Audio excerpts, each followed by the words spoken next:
Objectif News vous présente l'interview de 18h.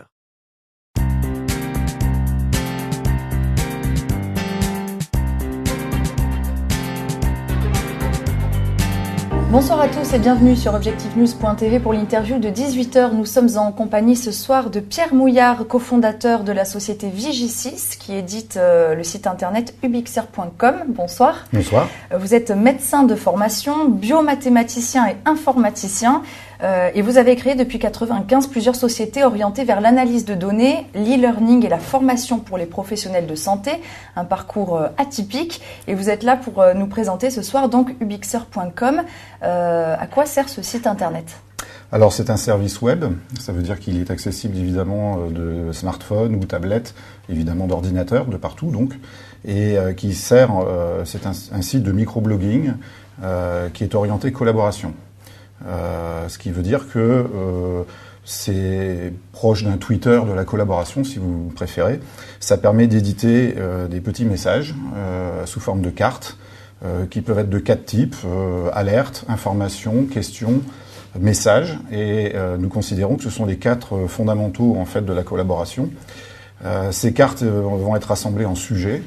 Donc très concrètement, vous êtes 3 ou 4 personnes qui voulaient développer un projet ou parler sur un sujet, que ce soit des professionnels ou des particuliers, vous allez assembler en fait sous Ubixer une collection dans laquelle vous allez ranger ces cartes.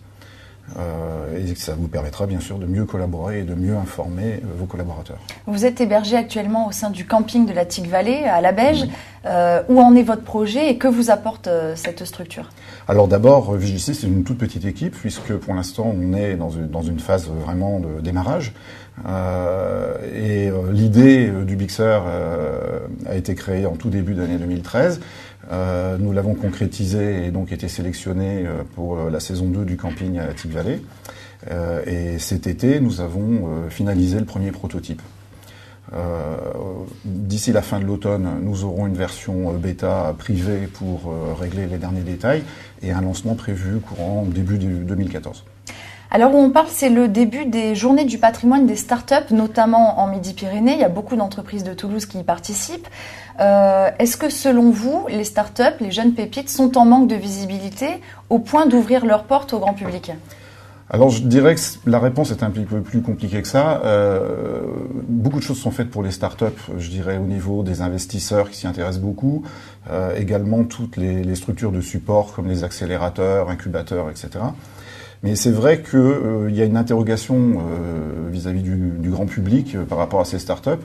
Et je trouve que c'est une opération qui permet de rentrer à l'intérieur des startups très librement, comme une journée porte ouverte. Et donc nous avons participé aux journées du patrimoine et nous avons eu des contacts très agréables. Alors vous êtes un jeune start-upper, mais vous n'êtes pas à votre coup d'essai puisque vous êtes déjà lauréat avec Vigisys des trophées de la e-santé pour un site que vous avez créé qui s'appelle indésir.fr. C'est quoi indésir.fr ? Alors indésir.fr, c'est une plateforme qui va permettre au grand public de déclarer les effets indésirables médicamenteux. On sait que l'actualité sur le médicament montre qu'il y a des problèmes de ce côté-là. Donc nous avons voulu faire quelque chose de beaucoup plus convivial et beaucoup plus ouvert et aidé pour faire ces déclarations sous la forme d'un service web qui permettra à chacun, avec ou sans l'aide de son médecin généraliste, de déclarer correctement en fait ces effets indésirables. C'est comme un forum ?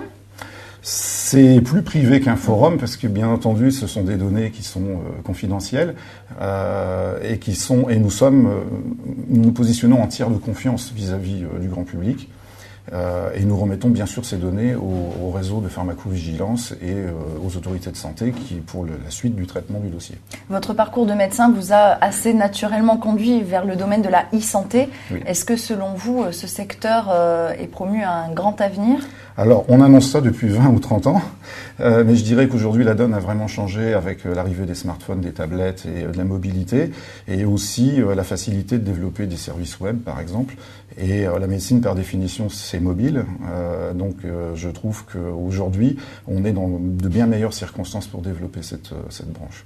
Merci beaucoup, Pierre Mouillard, d'avoir été mon invité ce soir.